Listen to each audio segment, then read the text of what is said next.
Hello, and welcome to the Inverted Castle, a Metroidvania podcast. I'm Thomas Blight, a man with crystals under his skin, and with me is Eric Fox, a man who also has crystals. Hey bro, you want to charge our crystals together? And we're talking about Bloodstained, Ritual of the Night, which is a 2019 game by ArtPlay, and published by 505 Games. More importantly, Koji Igarashi was involved. The later Castlevania's designer. The guy who directed or produced or whatever for all of the games that we were concerned about in the Castlevania series. Yeah, the non-classic Manias. Yeah, exactly. That feels like a dumb way of expressing that. Yeah, it's weird. Like, Castlevania regular style, I don't know, it seems to play second fiddle now to the Metroid era of it. But Koji Igarashi was kind of the face of the Kickstarter campaign when this was initially launched. Also of note, at around the time the Kickstarter was launched, there weren't a lot of Castlevania-style Igavanias. Yeah, I mean, at the time of the Kickstarter, there also weren't that many indie Metroidvanias either, right? Like, it was kickstarted in 2015. I think Axiom Verge was out by then. I could look at my list of things. Yeah, Axiom Verge was out. Like, we were starting to see this kind of thing show up, but it was still novel. Like, I think when we were talking about Axiom Verge, we kind of brought up that just having a Super Metroid-like game was itself a selling point instead of, oh, that's just the form indie games take. But I think at around this time, Konami was in a bit of a not making a lot of games of this type, or I don't know, it's kind of being weird with its IP overall. I think this was around the same time as the Silent Hill pachinko machine. Oh, yeah. It was, oh, hey, making these big blockbuster games isn't actually that profitable for us compared to pachinko. Yeah. Using these as a, like, brand veneer. And whatever the hell happened with Metal Gear Solid 5. Yeah, and this is outside the scope for us, but yeah, Bloodstained was kind of a big deal. At least it had a lot of hype surrounding it. Even prior to like the main game coming out, it had a NES style, like more traditional Castlevania type game released. I think by either Inti Creates or WayForward. I can't remember who. Inti Creates did the Curse of the Moon games, I believe. Gotcha. Yeah, Curse of the Moon. But we're talking about Ritual of the Night, which I don't know about you. Did it live up to the hype back in 2019 for you? I think I might like it a little more now than I did in 2019, which is like weird. Okay, to be fair, I also wasn't that into the Castlevania games. I still am not, but I wasn't back then either. You've been remarkably consistent. Yeah, and this is like, I don't know, this is like the final form of Aria of Sorrow. Kind of. I think there are... I mean, there are ways that it's worse, but yeah, sorry, go on. Absolutely, there are ways that I think it has a little bit more jank, at least than Aria, and probably the two DS games that we played. But yeah, there's... I'm having trouble, like, coming to a conclusion about this game because I think it sucks, but I did have a good time. I think the ways it appeals more or less appeals to like the gremlin part of my brain.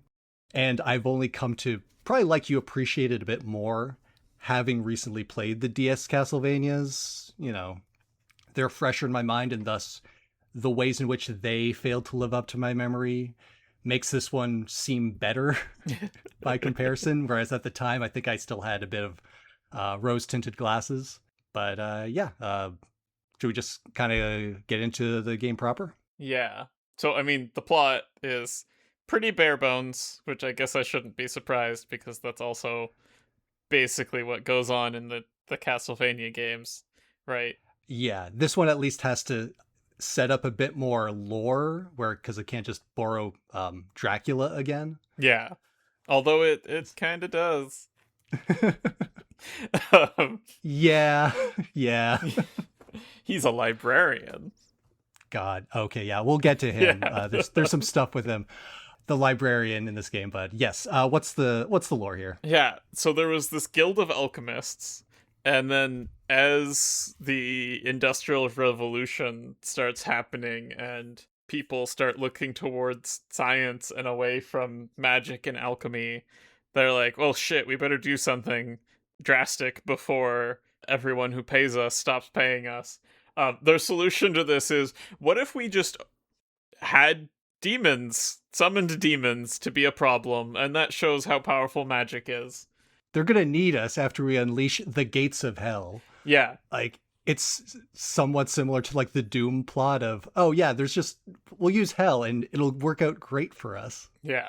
So that was actually an incident 10 years ago, I think it was, Yes. where the main character was asleep in a coma, and that got dealt with in ways that are not completely specified, which I think is actually the subject of the next Bloodstained game. It's going to be a prequel during that time, I presume. Finally, answers to the first hell demon opening instead of this one that we're dealing with now. Yeah, but basically, everyone else with these crystal shards embedded in them died except for Miriam, the main character who's been asleep, and the boy Jeeble. Yes, who survived because he's just built different. I think he might have holy exorcist blood or something. Yeah, something like that. But yeah, Jeeble and Miriam, prior to that, were good friends, and they made promises to each other if the hell crystals made them go crazy, the other one would save them or kill them Yeah. as the situation demands. Yeah, so flash to current day, Jeeble is summoning demons and seemingly going crazy with hell crystals. And so it's Miriam's job to take him out. Yeah. And that's basically the entire plot. Like, your alchemist companion's master is running around. There's a church lady. We'll get to that later. She's fine. Solid Snake has adopted the way of the blade, and he's running around, and he doesn't seem to like anybody, especially not you, but you'll work it out. Yeah. There are a bunch of characters that have motivations, I guess. They more or less kind of just get resolved at the time of any given cutscene. Like the alchemist master, his name is Alfred. He's doing himself no favors by running around, seeming evil, seeming crazy, talking about the book and being kind of aggro against you. But apparently he's just trying to keep you safe and just doing the worst possible job of it. Oh yeah, there's the book. The book, which apparently was originally intended to summon angels, and they perverted its rituals in order to summon demons. Two sides of the same coin, I guess. Yeah, you just reverse the polarity on the Enochian script, and boom, evil comes out instead of good. Yeah, you read it upside down. It's all good. But yeah, like that book is kind of the linchpin of the plot because there's a demon that I guess gave it to Jeeble and is haunting him. Jeeble's being possessed and being made to do all this. Really, the mastermind, I guess, is the church lady Dominique, who, I don't know, because she's mad that her parents died, that she blames God, and maybe God doesn't exist, and maybe God is actually Baal the demon. It doesn't really matter to her. She's just going like, well, fuck everything, fuck you. I will turn myself into a crystal to summon this. Ideally, all of my machinations would have gotten Miriam killed or something. I don't know. Did you follow the plot any better than I did? Yeah, I mean, I don't think she's really... I don't know, she's only sort of a mastermind behind that. Like, the degree to which the initial stuff was her doing, I don't think is very clear, unless there's something that says that she summoned Gremory or something that I missed. Yeah, I'm not sure. She might just be an opportunist here. Yeah, it kind of seemed like she was just an opportunist and was like, all right, well, either the two people who have crystals will kill each other, and then I will be the only one with the secret of the crystals, or one of them will properly open the bad stuff, or if both of them are still being stubborn, then I will do it myself. Yeah, like in Symphony of the Night, Aria of Sorrow, Dawn of Sorrow, and actually, yeah, I'm pretty sure all the ones we played. There's a fake ending if you don't get the extra bits and just try and fight Jeeble all at once. I guess her plan succeeded. But if you do follow some whack-ass sequence and get... I forget his name, but the guy voiced by David Hayter, the samurai, Zangetsu. Yeah. That allows you to fight the demon Gremory and then do a final actual confrontation in the tiny huge island from Mario. It doesn't actually look like that, but it's basically a bunch of regular enemies that are now giant. Yeah. Like even like the levels make you're like an ant there, but otherwise it's just the castle area. I don't know. It was a neat, cheap effect. Yeah. I don't know. It's fine.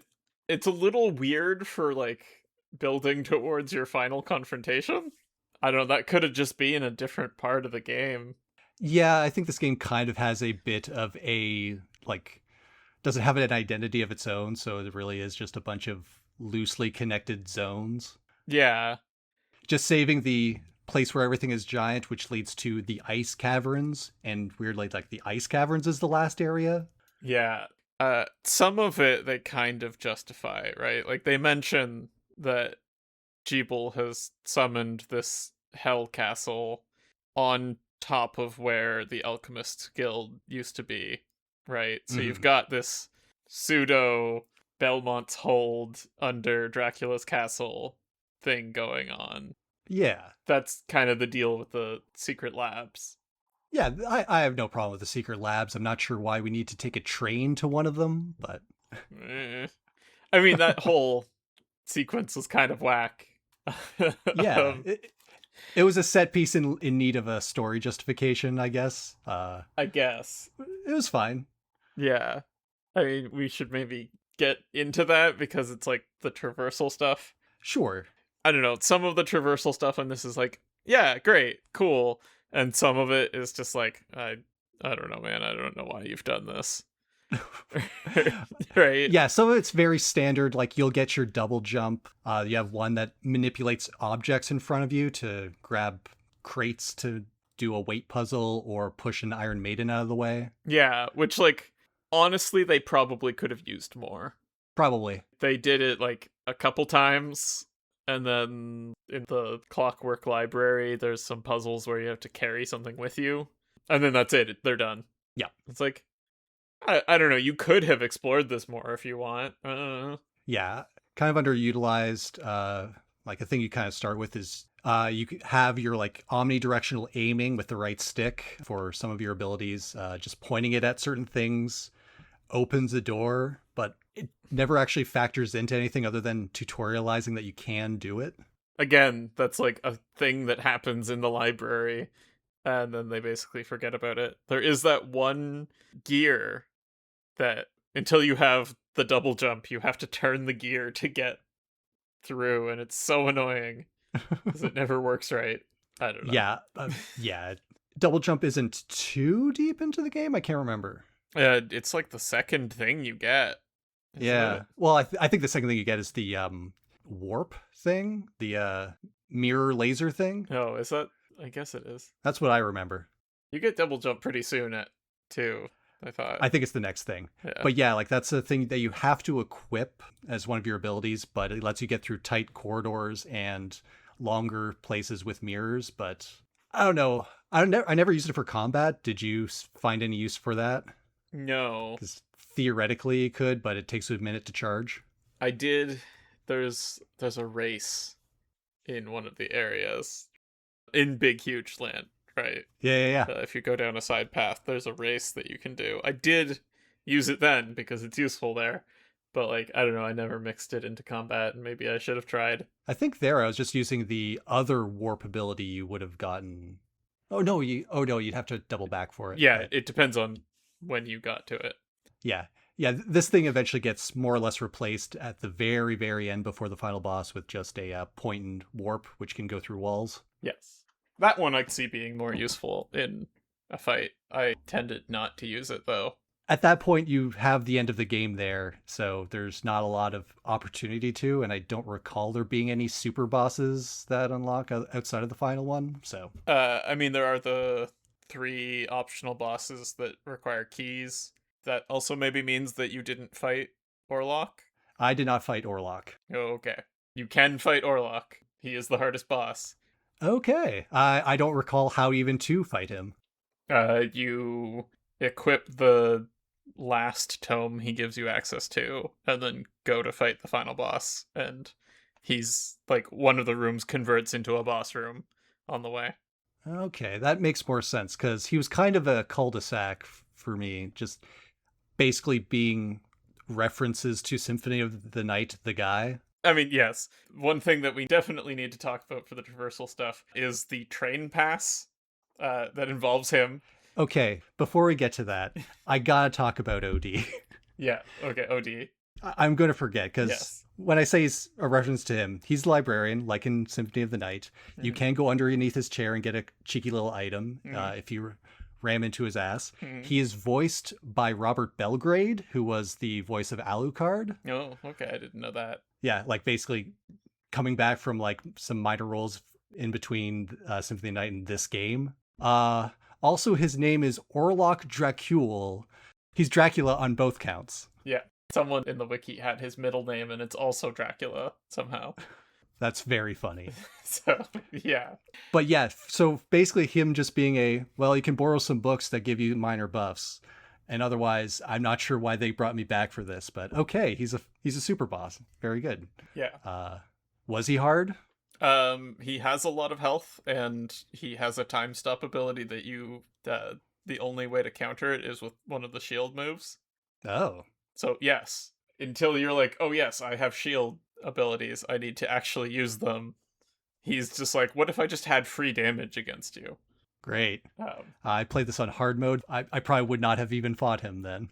But yeah. But anyway, back to the thing you gotta talk about, this train pass thing.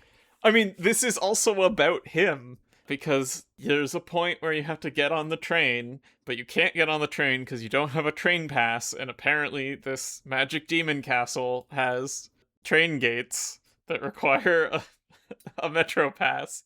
So you find silver bromide, which allows them to take a picture of you, and then you need to get that picture of you put on a train pass, and you have to go to him.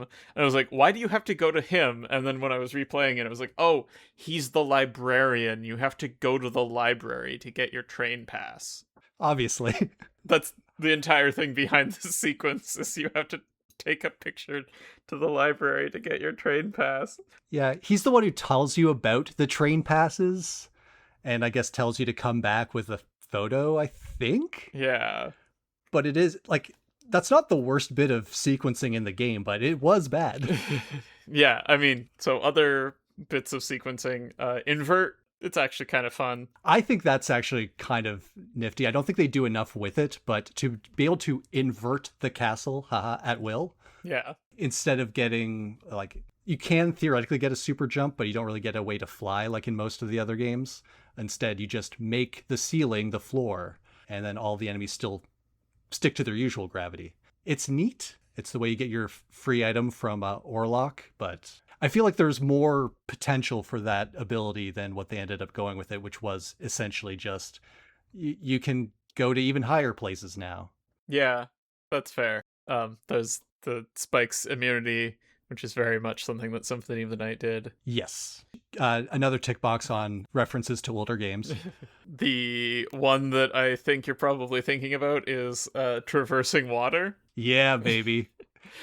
And I remembered from my first playthrough of thinking, like, there's no way this is correct. And then coming back to this, and only because I remembered that it gets weird here. There's an ability you get from a random enemy, and it seems to just drop, where you're allowed to, like, with the directional inputs, propel yourself underwater, but you still just float and can't pick up any items under there. Yeah. And so it doesn't feel like you got a new ability. It wasn't like you beat a boss. It wasn't a, like, bespoke, like, room, or you broke a switch to get the shard. I just killed a random enemy, and got the ability and thought, oh, that's useful. Maybe I'm sequence breaking here. Nope. The ability to walk underwater is past the water. Yes. And also, at least when I was playing this originally, and I think I complained about this in our first episode, it wasn't a guaranteed drop either. You could go into these rooms, kill all the enemies that you can access, and just be like, okay, I don't know what to do here. There's water. I can't traverse water yet. Yeah. And then just be like, all right, I guess I'll find something somewhere else, and then never do. Supposedly, it has been made into a much higher chance drop, but I don't think I got it from the first one of the guys that I killed. I think I did, but yeah, like that doesn't solve the main issue of presentation, right? Yeah, it's like, okay, this is just another ability. It doesn't indicate to the player that, we're expecting you to be able to traverse new places.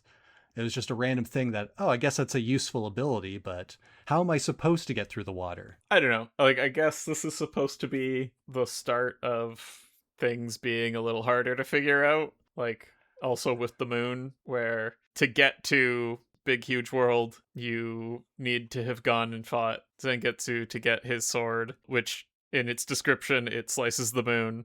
And you're like, okay, that's a weird description. And then maybe you've completely forgotten that there's a very prominent moon in the Jeeble fight. Yeah. It's not like they really hammer that Gremory is associated with the moon. You've only seen that character like once, and that was at the beginning of the game. Yeah, it certainly is not colored red like the moon needs to be to slice it. But at least that is, you got the sword as the reward for beating a boss at the end of a hard area. Yeah. And potentially at the end of the last area you even have access to. And when you're in the fight with Jeeble, at a certain point, the moon does turn that red. Yeah. So I think there are at least clues there that it still might be lost on a few players, but it's less janky than a random enemy drop is the only way to progress. Also, while I'm complaining, the spike breaker armor, I also kind of missed for a while because in the area where it's located, does this weird like pseudo 3D where you're wrapping around a tower. And so I'd already, like, I guess missed or just filled in the square where that chest would be. And so the chest didn't appear on my minimap as like a thing I haven't gotten to yet. Yeah, you can only get to it by inverting in the right spot too, right? Yeah, you can't actually be on the tower. You need to be at the very base of it, out of the like spinning area, and then invert from there. Yeah. Which clearly I did in my initial playthrough, but on this one I actually had to look it up. Weird design. Also, it's not as good a piece of armor as the Symphony of the Night one was, because this one renders you immune, whereas that one broke the spikes. Yeah, that was really satisfying. Yeah, this one, it just does a little tink and gives you a little shield thing, and it's... Yeah, it does protect you from other traps. So actually, the dumb one that I got stuck on was that there's a gear that has spikes overhead, and I was like, yeah, I remember the spike guard armor. Okay, I'll come back later. And then was like, wait, no, there's nowhere to go. Yeah. Wait, no, right. You just have to duck for this one. It was like my memory of a thing that I will unlock eventually definitely screwed me there. I don't know, like it's not that big a deal, but that is kind of funny. Like, I think I went and fought Geeble by then. And I was like, there has to be a way through this. It's I don't know. Just jump shorter. Come on. But yeah, that's just me. I mean, I always forget to duck in things. Oh, is this a common problem? Yes. See, that's what makes you a terrible Guile player. You're never getting a flash kick off. I mean, like, I remember I was playing Time Spinner before it was out at PAX and just did not crouch. And was like, oh man, how do I stop getting hit by this demo boss's attacks? And he's like, there's a crouch, right? You can hit down. Like the devs just being like, oh man, people haven't figured out the crouch. This is why yellow paint is everywhere. It's because of people like you. Yep, I jaffied it. You have 4 options on the D-pad, and you're ignoring fully 25% of them. And up rarely does anything other than open doors, so wow. It's fair. Yeah, so like I can see where like this is kind of a mixed bag of traversal things, of familiar and unfamiliar. Some things that worked like well enough. I think the warp inverting thing, they're good, underutilized but good. Yeah, I mean, my problem with invert is that it no boss has a response to it. So it's just like, once you get it, that's just a thing you can do to make bosses easier. Uh-huh. This applies to OD as well. Oh, yeah? And it's just like, why? I feel like you should have made him punish you for inverting.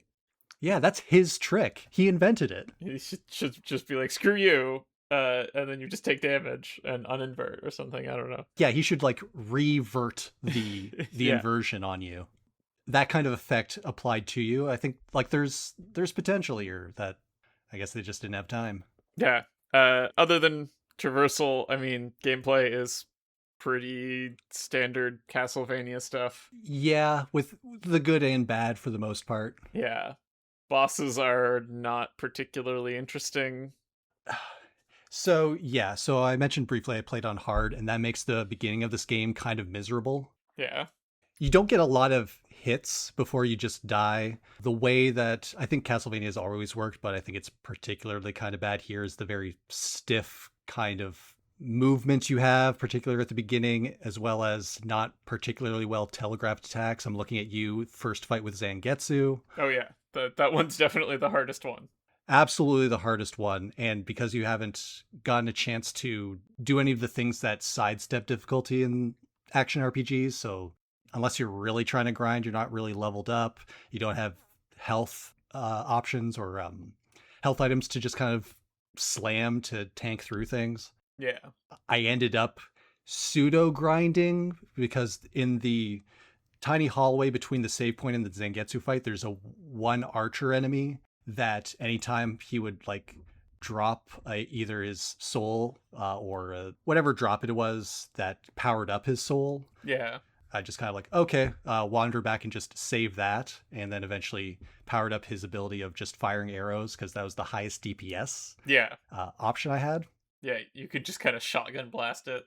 Kind of. And it also operated under the same land canceling that Castlevania is known for of when you swing in the air, land, and then immediately swing again. You can also do that with this. But yeah, Zangetsu had an annoying propensity to do unreactable attacks. Especially when he leaped overhead, it was kind of a 50-50 on whether he'd spin around immediately and hit you or keep going where he was when you anticipated him spinning around. Yeah, I mean, I don't know. I think some of it is reactable, but it's like they're definitely not telegraphing things super clearly. Yeah, like some parts of it like that where the animation is more or less the same. That I just don't know whether or not it's going to be the slice up if he's spinning around or not. Hugely tanky, even with the arrow shenanigans.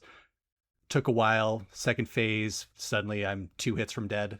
I did it to myself, honestly. I should never play any of these games hard mode because I just don't think, like, the movement and combat system I think have been ruined by the likes of Hollow Knight, Nine Souls, things that are more geared around not getting hit ever, that it's always frustrating even when I'm avoiding stuff. Yeah, funnily enough, I found it nicer once I got Accelerator, which also is like right at the end of the game. Oh yeah, I was basically done with the game by the time I got that. But one of the things that was nicer about fighting OD is being able to use Accelerator, and it's like, wow, it's like I'm a character with a dash. Wow. This feels so much nicer. Man. Castlevania should get on this. Yeah. Another thing that they kind of expanded upon from other games is like giving weapons unique techniques you can do by putting in motion inputs. Yeah. Like I think there's like a bit of that in Symphony as well as other games, but like this one, basically every weapon has 1 or 2 of these where like the katana has a counter on it. You can do like a leaping slash on some. The kicks have the if you do the Hadoken motion 3 times, you can do up to 3 kicks that give you lateral movement in the air to pseudo sequence break some goodies early on. Oh, yeah. I didn't think about that. I remember people also saying something about using the bunny morphosis shard for something. Maybe that was DPS on bosses. Maybe, but you will have to grind out drops from them. Yes. Because you have to level up your shards in addition to getting more of them. I think getting more of them just lowers the mana cost, but you have to upgrade that one to get further abilities. Otherwise, you just have the whip. I don't know the mapping very well for the active shards, but for the passive shards, it like getting more of them actually just amplifies the effect. Oh, okay. Yeah, I think it's different per shard. Where like if you have the passive regeneration shard, you are going to recover 1 health per tick. If you get 9 of them, you will recover 9 per tick. That's much better. Yeah, I think there's a distinction between the shard's level, which is putting in resources at your alchemist friend to level it up, and the rank, which is getting multiple copies of the same shard. Backwards. It's rank is you leveling them up. Grade is how many you have. Grade. Yeah. Okay. I'm sorry. Yeah. Which, like, just serves to make it more grindy, because instead of just getting the shard and now you can use it, you need to level it up and get it 9 times if you want it to be maximum effectiveness, which, like, you really don't have to. You really don't have to, but if you've got the mind of a gremlin, Yeah. this game has a lot of things that drop. If you like getting stuff, Yeah. there's a lot of stuff to get. And what's probably going to push this game above at least the DS Castlevanias in my ranking is that the luck stat actually works.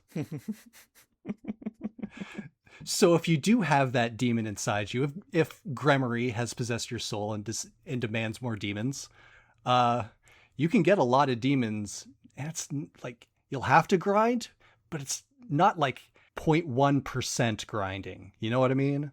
Yeah.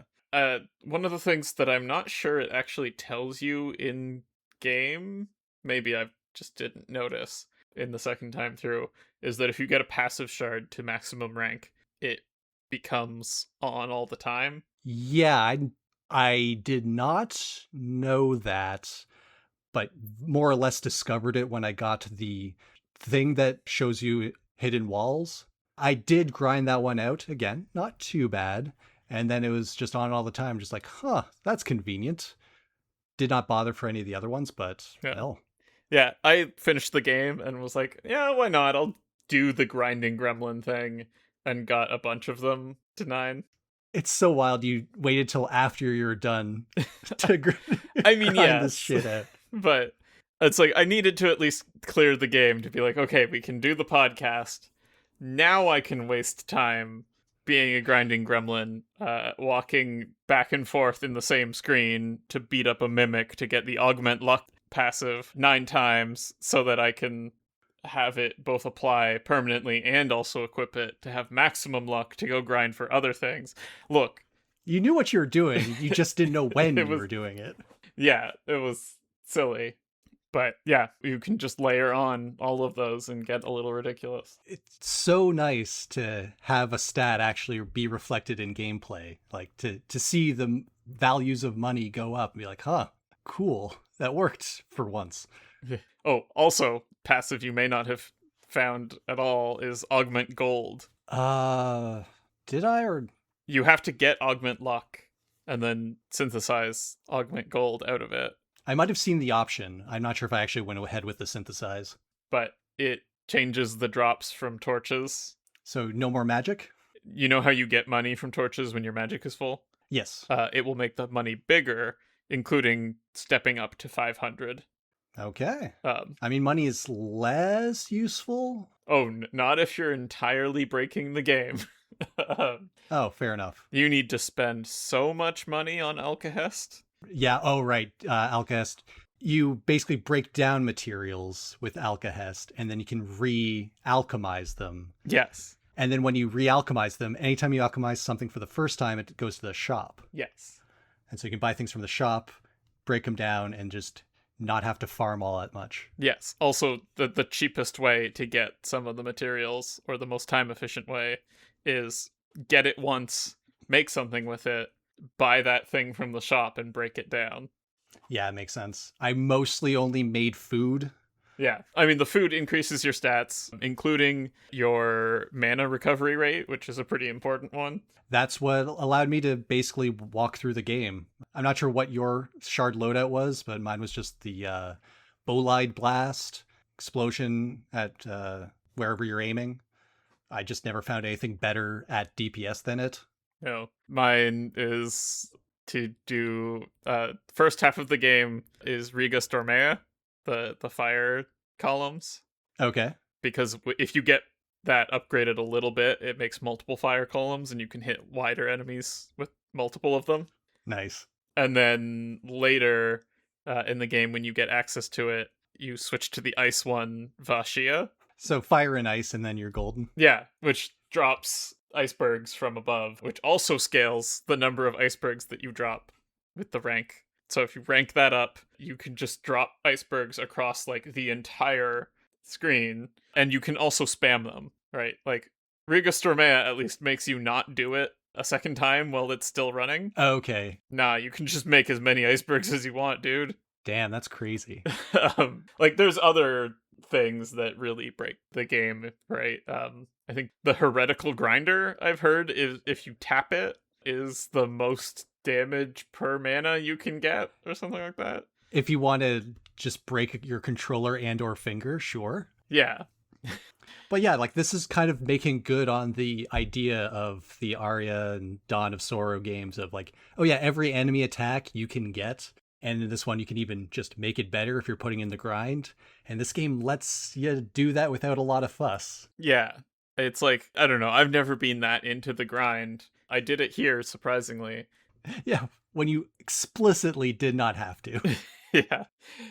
It's like, okay, I guess if I were super into the grinding, I would appreciate this. I don't know. I still didn't have all of the food consumed when at the point where I stopped grinding.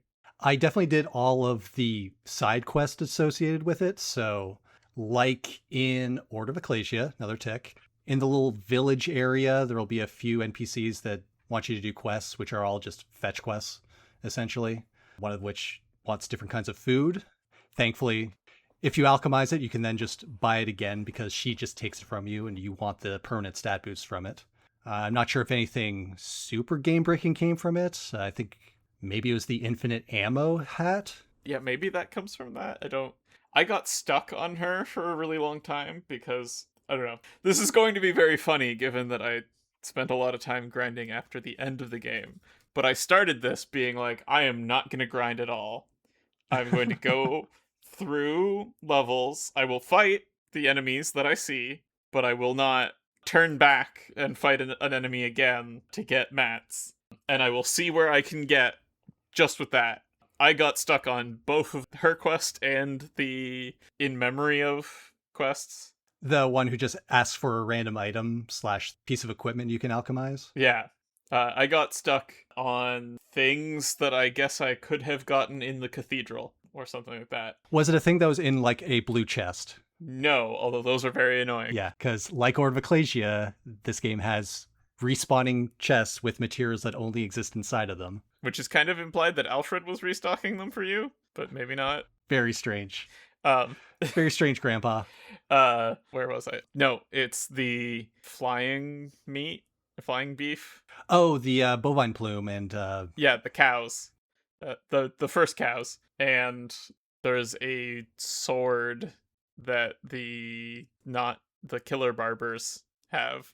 Okay. And it's like I just didn't get that drop when I was going through normally, and I said I wouldn't go back. So I guess I was doing it too efficiently. You couldn't resist a side quest chain that had yet to be fulfilled. Yeah. So like after fighting the last boss, I was like, okay, I'll go do these side quests. Yeah, like it'll tickle that part of your brain. I get it. Also, very important for abusing the end state of the game is that the flying cows have alchemic bounty. Oh, yeah. The passive that allows you to sometimes get 2 of a thing when you make it.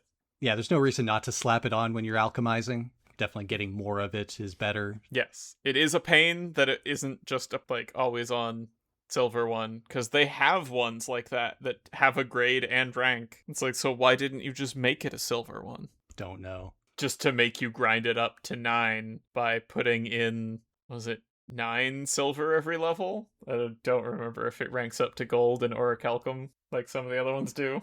Yeah, I definitely did not end up grinding that one out. I don't know. I was doing fine with the alchemizing I was doing as it is, so. Yeah. But rounding out the side quests and kind of transitioning into more of a general presentation topic is the NPC that wants you to and I quote, "Kill those murderers dead." Which is weird because she's talking about multiple like demon dogs or something. And so characterizing them as murder and like demanding vengeance from like, any 6 will do. It's fine. Yeah. So like that's weird on its face.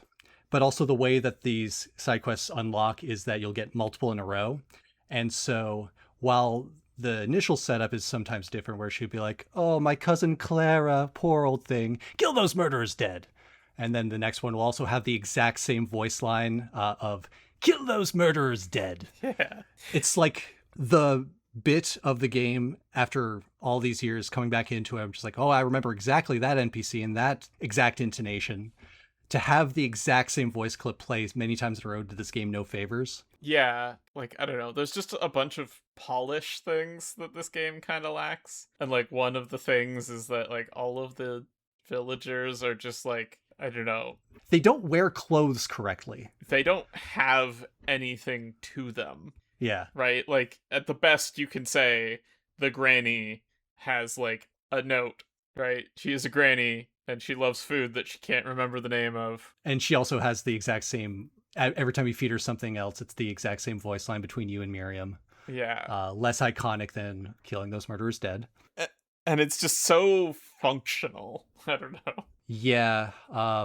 Like another voice line that I'll never forget is, of course, "E! Ooh!" Oh, yeah. Some of the voice lines are just really bad. But like the main characters are fine. Yeah. I think David Hayter doing a slightly growlier Solid Snake mostly works for that character. Yeah. Johannes is fine. Johannes is fine. His walk animation is goofy as hell. Like it looks like he's got like weird clown feet and like the rhythm isn't quite right. Fair. But all of the villagers are like kind of bad. The children, doesn't work for me. I at least kind of liked the one you keep finding him in the castle and he keeps asking for a waystone. Yeah, just keeps getting lost. It's like, that one's at least slightly more interesting. Yeah, he's canonically gormless. Yeah, but it's just like, I don't know, all the other ones are just kind of there. There's a guy who helps you grow crops, which doesn't matter. Not at all. And also, he can only grow 3 things. Yeah, he grows 3 things. You'll get 10 each time you get a harvest, and you'll never need all of them. Yeah. You know what thing that I did get stuck on for cooking? Garlic, which I think drops from blue chests. Yeah, probably. Why is it that all of the, like, staples are things that I cannot access? Why is it so hard to get soy sauce? I guess the answer is because it's not Japan. Yeah, you have to go to the not Japan area and open someone's pantry, I guess, which is a blue chest. It doesn't make sense for a demon to drop it, Yeah. I guess. Like, are the ninjas chugging this stuff? I mean, ninjas have got to have a snack for later. I don't know. It's too salty. The easier one is you get uni rice bowls as a reward from one of the quests, and you can just alkahest that and then remake it. And okay, now you've got something that gives you soy sauce. Exactly, yeah.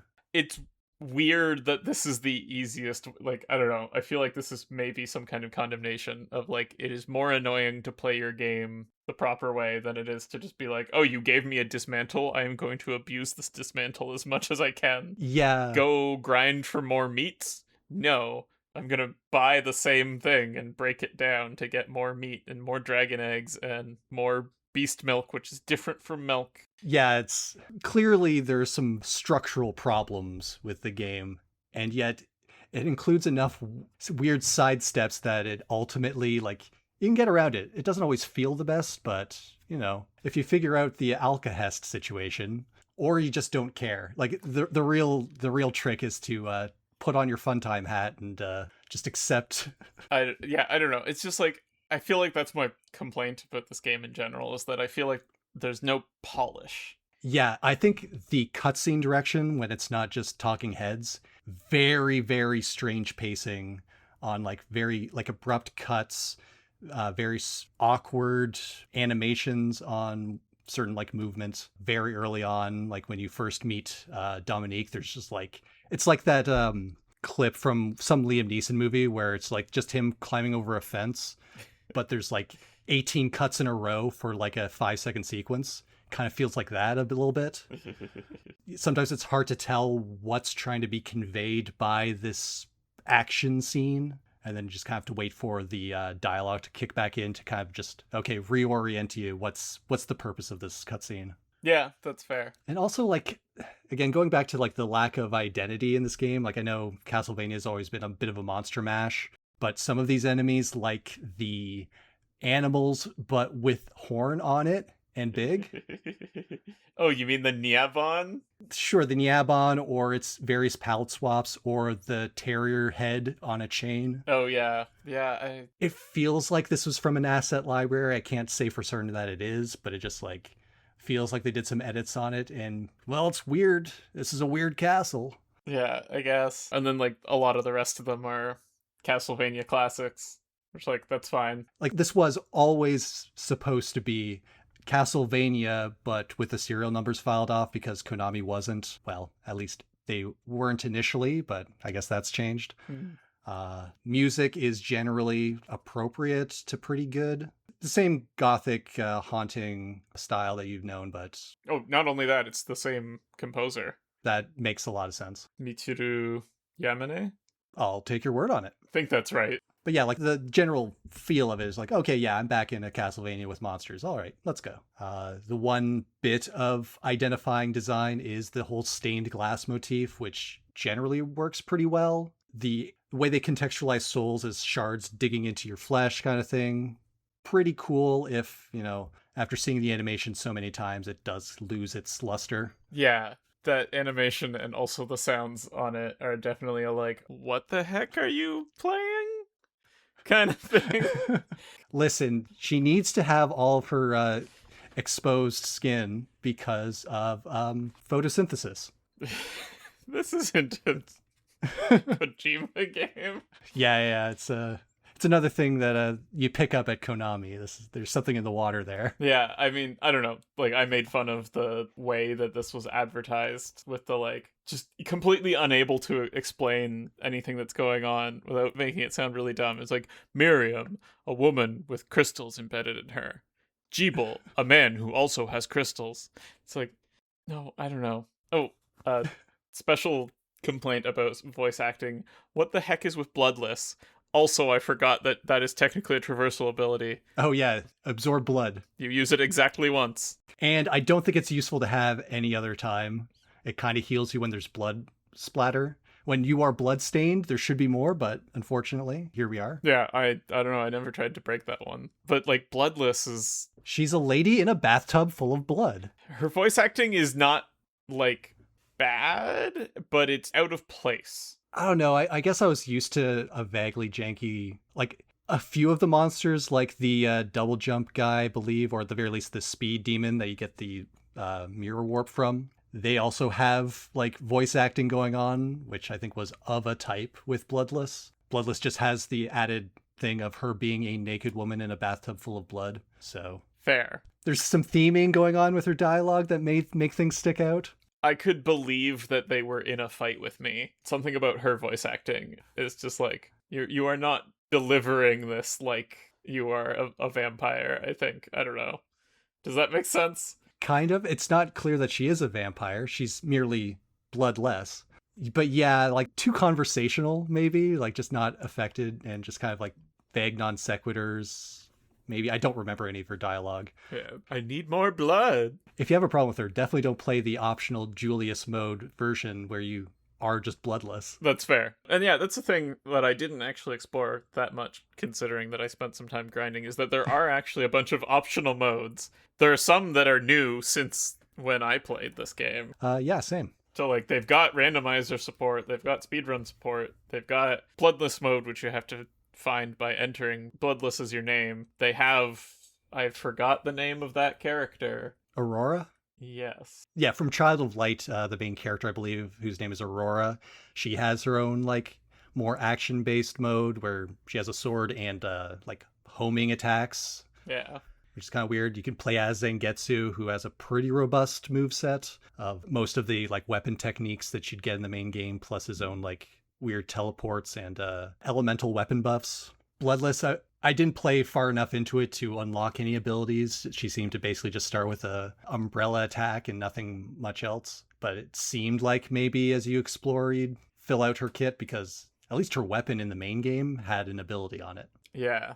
I don't know. They've given a lot of quantity, I think. It's a very quantity driven design. And I think I maybe prefer things to be a little more short but high quality. Yeah, no, this is definitely a big box full of toys. And this is the biggest box full of toys that Iga had made. Really, the only thing from previous games that wasn't in this was the dual protagonist thing from Portrait of Ruin. And the sequel seems like it might have something like that going on. Yeah. At least from what I remember. I have not checked out the teaser trailer for that for a while. Yeah. Randomizer might actually be kind of fun for this, because I feel like a lot of my complaints might get a little better when you have to actually vary up what shards you have and can't just rely on everything burns or everything gets hit with an iceberg. Yeah, unless you randomly get that in very early as well. But Yeah. if you have the mind to, you can definitely vary things up a bit. But yeah, I think also in a randomizer setting, a lot of traversal things are solved by multiple things, with a couple of exceptions where you can only get to, say, the ninja area if you have the spike breaker armor. Like, I always am vaguely interested in going back to this in a randomizer setting, but playing it once is really just good enough for the next 7 years, like it was the first time. I mean, I guess it's like it also would need to be a little more fun moment to moment, I think, to want to play it in a randomizer. Really, it would just be forcing me to use, essentially put in the self-imposed challenge of anytime I get a new ability, instantly equip it, can't swap it off until I get a new one, kind of a thing. But I definitely have to bump that down to normal mode for sure. But it'd be a way to kind of explore the breadth of the game, because there's certainly not a lot of depth. Yeah, I do feel like it would be interesting to do some kind of weird Nuzlocke. or like, what was the Dark Souls one? Where like you just have to play with whatever gear gets dropped. Yeah, they've done like mods where as soon as you pick up something, it's instantly equipped. Yeah. But I've never tried it myself. I feel like that could be interesting with Bloodstained, except there's ways that could get you stuck, I guess. You'd have to be permissive with the directionals, I guess, and Yeah, Craftwork, the one that moves things. So I don't know, maybe it wouldn't work at all. you'd have to essentially put in a caveat of, if it's a thing for traversal, you need to be able to swap to it. Otherwise, you will actually just be soft locked in the game. Yeah. An interesting theory, but that's not the game we played. Instead, we need to rank the genuine article in our stack rank, which is, of course, when we compare the game we just played to every game we've ever played, at least in the context of the podcast. We've certainly talked a lot of yang about it in comparison to other games of its ilk, but Tom, ultimately, how do you think it shakes up? I mean, I have to look at Arya and Dawn. I generally think that it did things a little worse than those two, but just did more of them. Right? Yeah. Did I like this more than Order of Ecclesia? I think I did like this more than Ecclesia. Very good. Okay, yeah, we're in agreement there at least. I don't know. Something about the way Ecclesia didn't work for me. I don't know. I don't know what you didn't like about Ecclesia that Dawn somehow is just, I don't know. I think just like the regular attacks also being souls, I think I was less into. Okay. Even though functionally, if you get your regular attacks through drops versus souls, does it really make that much difference? I don't know. Yeah. Also, I just gave up on regular attacks for the most part in this game. Oh yeah, definitely. You get to a point where you're just like, whatever, I have the mana regeneration. Yeah, the ultimate weapon in the game can't really compete with the damage output. Yeah. Which I think is cool, but so disappointing. It's weird. But you could get the ultimate weapon in the game, and it's not that difficult. Yeah, I think I'm gonna put it... Oh man, where do I put it versus Chasm? Right, because that's the one in between these. Also wild. I think I'm gonna put it above Chasm. It'll nestle in right below Dawn of Sorrow. Yeah, I was going to have some words for you if you did put Chasm above, because you had just said how much you like crafted and like intentional game design. That's fair. And I mean, Chasm is this awkward middle ground where it wasn't random enough for me, and it also wasn't crafted enough for me. And this game has craft work. It's all good. Yeah. All right. Yeah, it's the new number 42, pushing Chasm down one. All right, just under Dawn of Sorrow. How about you? How do you feel about it? So I already said that I think I like this game better than the DS Castlevanias, at least, just because those kind of irked the demon within. This one lacks a bit of the polish, but makes up for it with being a bit more of a fun toy box.